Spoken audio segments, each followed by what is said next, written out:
আমি কেন জিজ্ঞাসা করলাম, প্রথমত বলে রাখি, চুলের ক্ষতি সবথেকে বেশি কিসে হয় জানেন? তিনটে জিনিসে। সে তিনটে জিনিস কি?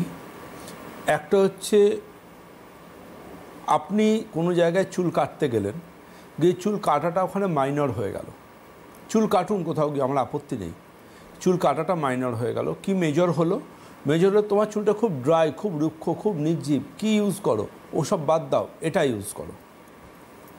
এই যে তাদের ইনসেন্টিভের লোভে তারা একটা যা হোক কিছু প্রোডাক্ট দিচ্ছে, তিনি জানেন না তার মধ্যে কি সিলিকন আছে না কি আছে না আছে, তিনি কিছুই জানেন না, তার কথায় ভরসা করে তিনি সেটা নিয়ে নিলেন।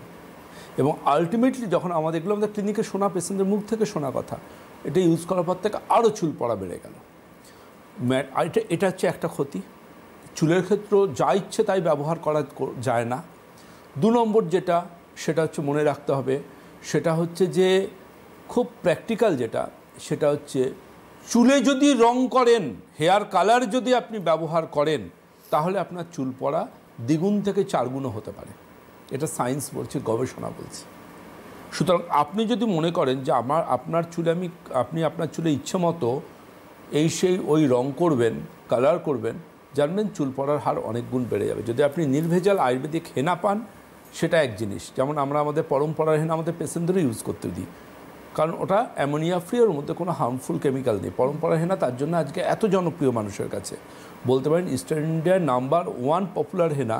কারণ এটায় পরম্পরার হেনা শুধুমাত্র যে চুলকে ভালো রাখে তা নয়, এটা কিন্তু চুলের গোড়ার ট্রিটমেন্ট দেয়, হেয়ার রুটের ট্রিটমেন্ট দিতে পারে পরম্পরার হেনা। সুতরাং একটা জিনিস খুব গুরুত্বপূর্ণ, যে হেয়ার কালার থেকে বাঁচতে হবে।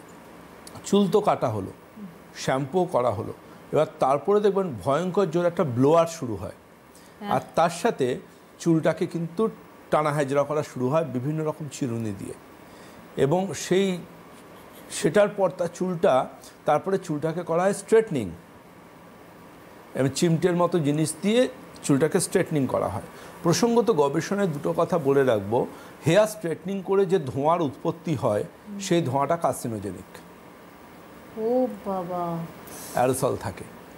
চুল স্ট্রেটনিংয়ের করলে যে ধোঁয়াটা বেরোয়, ওই ধোঁয়াটা কিন্তু ক্যান্সারের উপাদান ওর মধ্যে রয়েছে, সায়েন্টিফিক্যালি প্রুভ হয়ে গেছে। নাম্বার 1। নাম্বার 2, হেয়ার স্ট্রেটনিং করলে চুল অবশ্যই ভাঙবে, এটা মাথায় রাখুন। আর সর্বোপরি কি বলুন তো চুলের ক্ষতি করে? এখন দেখবেন নতুন হয়েছে এটা, কেরাটিন শ্যাম্পু। চুলে কেরাটিন করে নিন, চুল রুক্ষ নির্জীব হচ্ছে, কেরাটিন করে নিন। এই কেরাটিনের নামে যে বিজনেসগুলো হচ্ছে, এগুলো হচ্ছে চুল পড়ার অন্যতম কারণ।